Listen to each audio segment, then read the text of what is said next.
सात सह्याद्रीची या यूट्यूब चॅनलवरती मी संकेत आपले स्वागत करतोय. महाराष्ट्राचं आराध्यदैवत छत्रपती शिवाजी महाराज यांच्या जीवनावर आधारित एक सुंदर अशी हिंदी कविता आहे मी आपल्यासमोर सादर करतोय. नक्कीच तुम्हाला कविता आवडेल. तर कवितेचं शीर्षक आहे, शिवाजी बस एक नाम नहीं. शिवाजी बस एक नाम नहीं, माता जिजाबाई का अभिमान है. शिवाजी बस एक नाम नहीं, माता जिजाबाई का अभिमान है. शिवाजी बस एक नाम नहीं, रायगढ़ का मन है.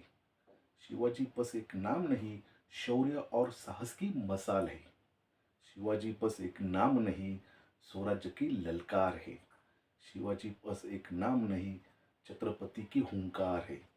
शिवाजी बस एक नाम नहीं, भारत भूमी की संतान है. भारत भूमी की संतान है. नक्कीच तुम्हाला ही कविता आवडली असेल तर माझ्या चॅनलला सबस्क्राईब करा आणि कमेंटमध्ये जय शिवराय लिहायला विसरू नका. जय जिजाऊ, जय शिवराय.